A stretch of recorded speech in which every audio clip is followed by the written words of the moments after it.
15वां अध्याय। देव जलंधर युद्ध। सनत कुमार जी बोले, हे महर्षि, एक दिन की बात है, असुर राज जलंधर अपने दरबारियों एवं मंत्रियों के साथ अपनी राजसभा में विराजमान था।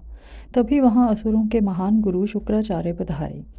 वे परम कांतिमान और उनके तेज से सब दिशाएं प्रकाशित हो रही थीं। शुक्राचार्य को वहां आया देखकर जलंधर राज सिंहासन से उठा और आदरपूर्वक अपने गुरु को नमस्कार करने लगा।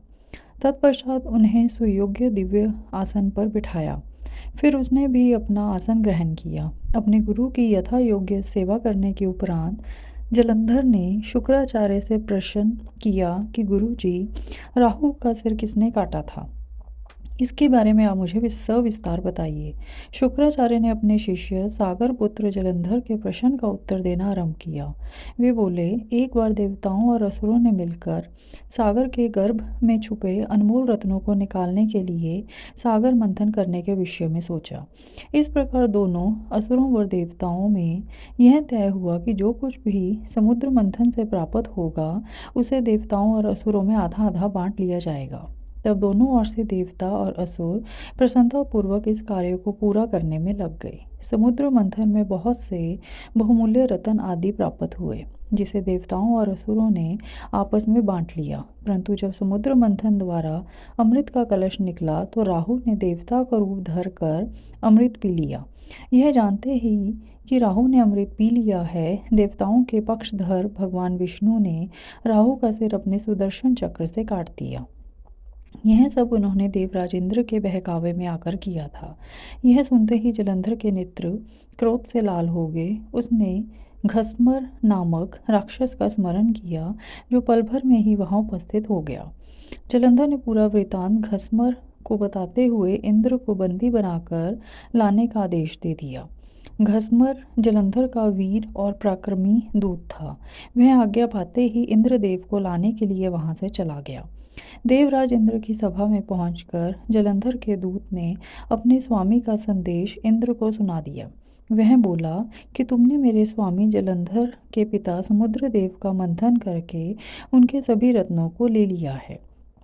तुम वह सभी रत्न लेकर और अपने अधीनस्थों के साथ मेरे स्वामी की शरण में चलो। घस्मर के वचन सुनकर देवराज इंद्र अत्यंत क्रोधित हो गए और बोले कि उस सागर ने मुझसे डर कर अपने अंदर सभी रत्नों को छुपा लिया था। उसने मेरे शत्रु असुरों की भी मदद की है और उनकी रक्षा की है। इसलिए मैंने समुद्र के कोश पर अपना अधिकार किया है। मैं किसी से नहीं डरता हूँ। जाकर अपने स्वामी को बता दो कि हिम्मत है तो इंद्र के सामने आकर दिखाओ। देवराज इंद्र के ऐसे वचन सुनकर जलंधर का घस्मर नामक दूत वापस लौट आया। उसने अपने स्वामी जलंधर को इंद्र के कथन से अवगत कराया। यह सुनकर जलंधर के क्रोध की कोई सीमा न रही और उसने देवलोक पर तुरंत चढ़ाई कर दी। अपने वीर पराक्रमी असुर सेना के साथ उसने देवराज इंद्र पर आक्रमण कर दिया। उनके युद्धों की बिगुल से पूरा इंद्रलोक गूंज उठा। चारों ओर भयानक युद्ध चल रहा था। मार काट मची हुई थी। मृत सैनिकों को देवताओं के गुरु बृहस्पति और दैत्यों के गुरु शुक्राचार्य मृत संजीवनी से पुनः जीवित कर रहे थे। जब किसी भी प्रकार से उन्हें युद्ध में विजय नहीं मिल रही थी तो जलंधर ने अपने गुरु शुक्राचार्य से प्रश्न किया कि हे गुरुदेव, मैं रोज युद्ध में देवताओं के अनेक सैनिकों को मार गिराता हूँ, फिर भी देवसेना किसी भी तरह कम नहीं हो रही है। मेरे द्वारा मारे गए सारे देवगण अगले दिन फिर से युद्ध करते हुए दिखते हैं। गुरुदेव, मृतों को जीवन देने वाली विद्या तो आपके पास है, फिर देवता कैसे जीवित हो जाते हैं? तब शुक्राचार्य ने जलंधर को बताया कि द्रोणगिरि पर्वत पर अनमोल औषधि है जो देवताओं की रक्षा कर रही है। यदि तुम उन्हें हराना चाहते हो तो द्रोणगिरि को उखाड़ कर समुद्र में फेंक दो। अपने गुरु शुक्राचार्य की आज्ञा लेकर जलंधर द्रोण पर्वत की ओर चल दिया। वहां पहुंचकर उसने अपनी महापराक्रमी भुजाओं से द्रोण पर्वत को उठाकर समुद्र में फेंक दिया और पुनः जाकर देवसेना से युद्ध करने लगा। जलंधर ने अनेक देवताओं को अपने प्रहारों से घायल कर दिया और हजारों देवगणों को पलक झपकते ही मौत के घाट उतार दिया। जब देवगुरु बृहस्पति देवताओं के लिए औषधि लेने द्रोणगिरि पहुंचे तो पर्वत को अपने स्थान पर ना देखकर बहुत भक्त आश्चर्यचकित हुए।